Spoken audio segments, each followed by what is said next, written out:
Hi guys, Kuya Alan Pascual.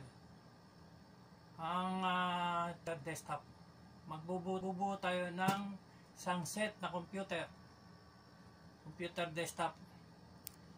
Demo ko paano ina-assemble step by step. Meron tayo ditong casing, inalis ko na yung siding. Inalis ko na siding, pero ito dito ang siding. Ito, meron din tinda sa Alang Computer Shop ng casing. Mga 700 lang yan. So, ang second natin, parts na gagamitin, power supply. Meron tayong power supply. Ayan. Power supply. Meron tayong motherboard. Meron tayong processor.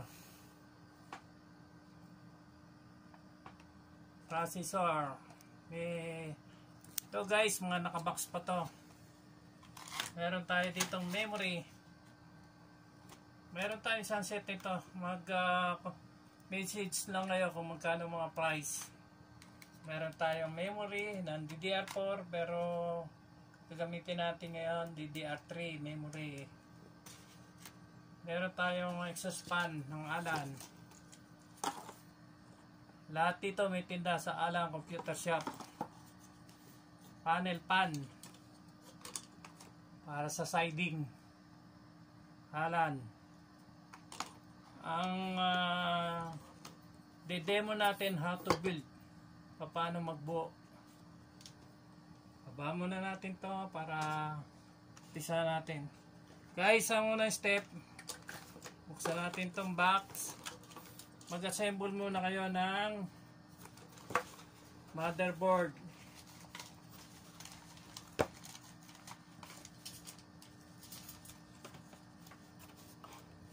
So guys, demo unit ito.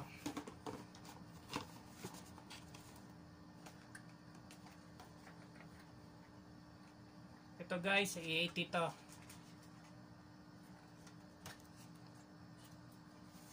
Guys, ito ang processor. Lalagay muna natin ang processor.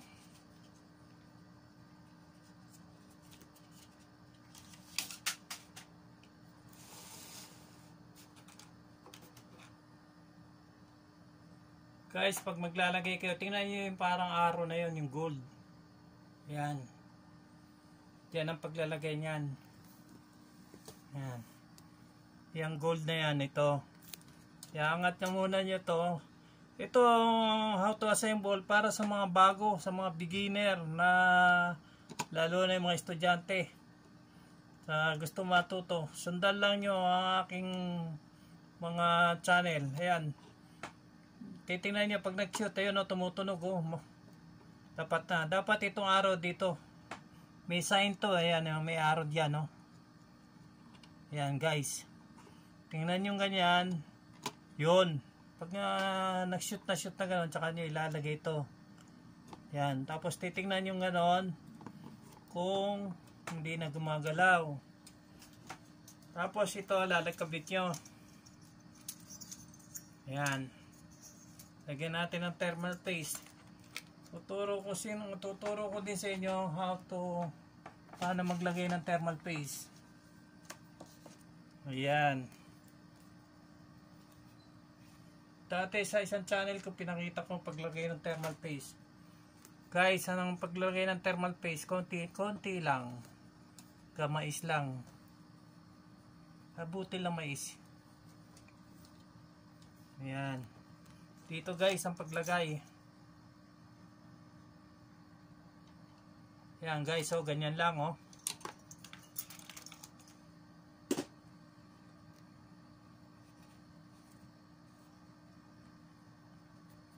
Mamaya natin i-demo ang mga kwan. Ito thermal paste. Meron din tinda niyan sa Alang Computer Shop. Thermal paste. So ikakabit natin to.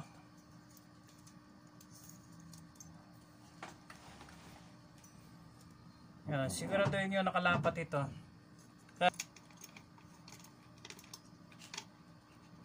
Ayan. Yan, sigurado yung kapit. Dahan-dahan lang kayo ng pisil at baka mababa.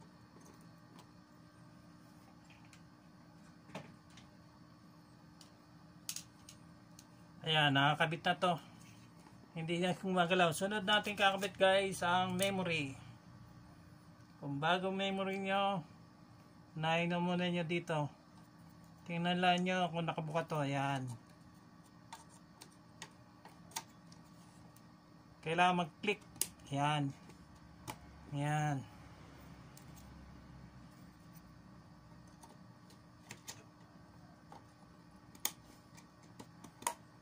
So ayan guys, pwede na ikabit yan sa CPU.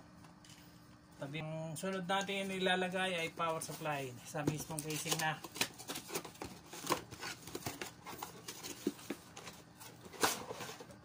Guys, meron din kaming ganitong tinda sa computer shop na power supply. 550 lang to, 700 watts.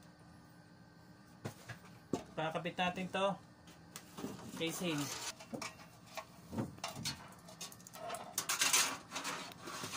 Pagkabit nito guys, titignan nyo yung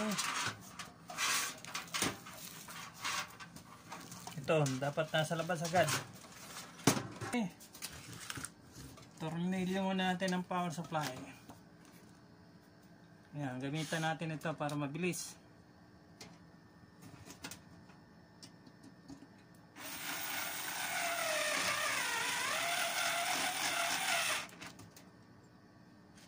Ba't pa rin?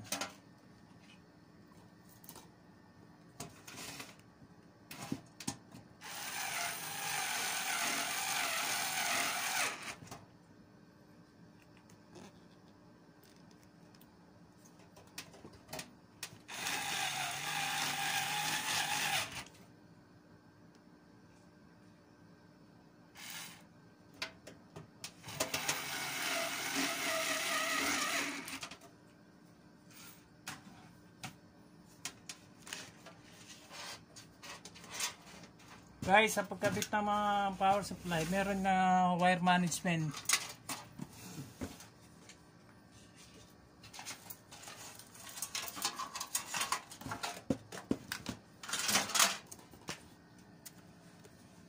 Kabit na natin ang motherboard.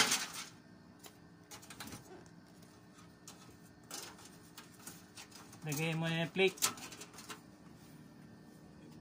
Guys, tutornilyo na natin ang motherboard.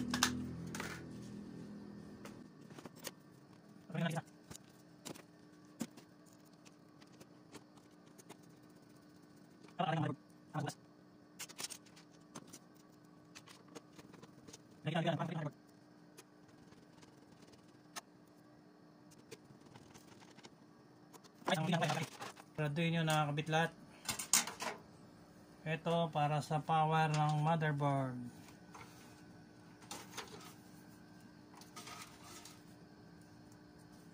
Kaya o tagmaan butas. Yun, nag-lock na. Tapos ayusin natin ang wiring. Guys, naman 16 pin ng motherboard. Yan.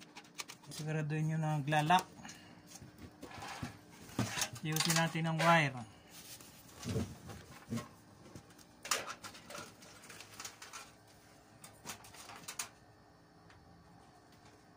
Tali natin na maayos.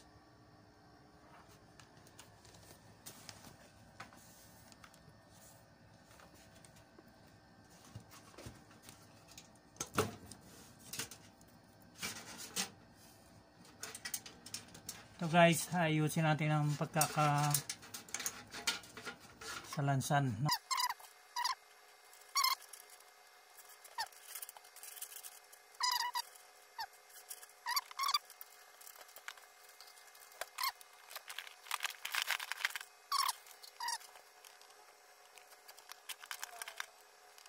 So guys, ayan, sigurado yun, nakakabit ito, nakakabit ang memory. Ayan. Okay na yan guys, kakabit na lang natin ang SATA. So magkabit muna tayo nito. Dapat ito exhaust palabas. Guys.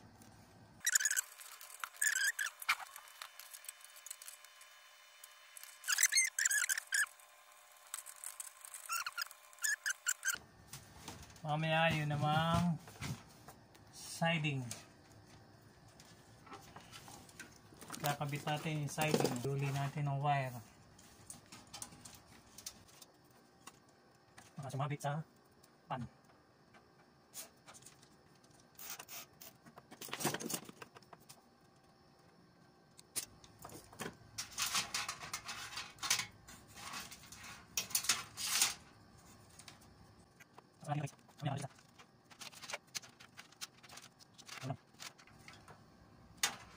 Ayan guys, halos buo na. Kakabit na natin yung siding. Kakabit natin ang siding. Kakabit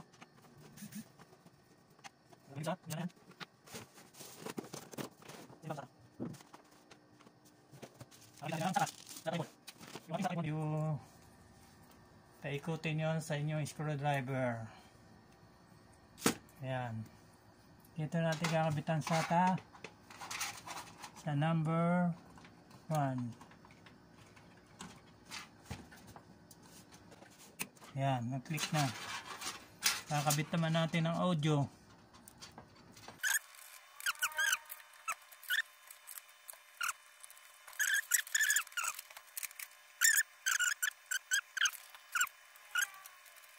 Ang switch.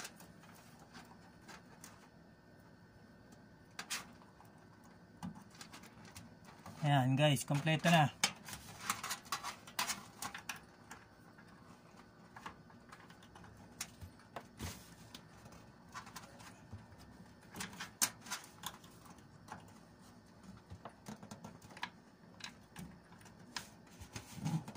Yun, nag-lock. Kailangan tutunog ang lock.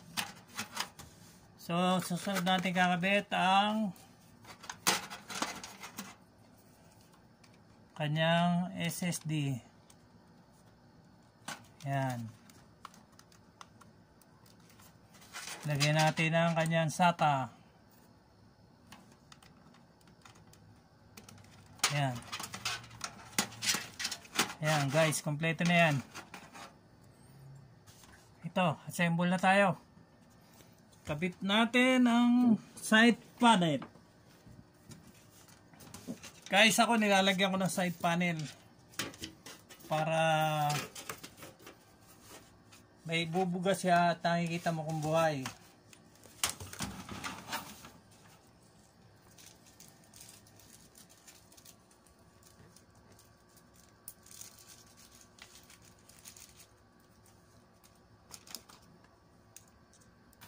RGB side panel to.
So guys, almost tapos na. Saksak na lang natin ulit ito. Ayan guys. Ito naman, laging may katapat na kanyan na design. Kaya hindi kayo malilito. Hindi yan papasok kung hindi magkatapat. Ayan.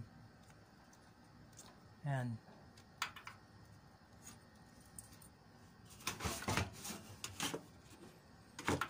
Tatalian uli natin yan para hindi mangalat.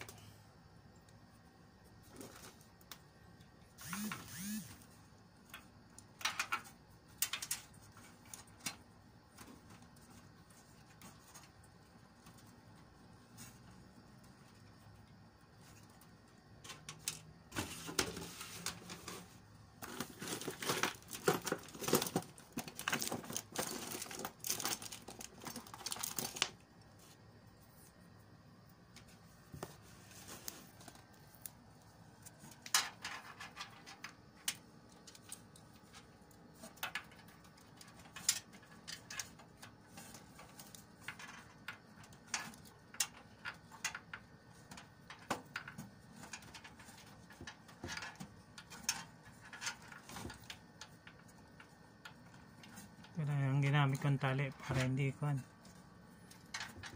pwedeng tanggalin. Oh guys, okay lang ito para kuan. Ayan, sasara natin yan guys. So tapos na natin assemble. Ganun lang, simple lang. Kinabit ang plate.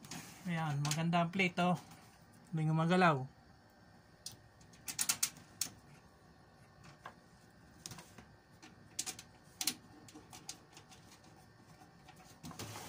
So guys, nag-umpisa tayo sa power supply.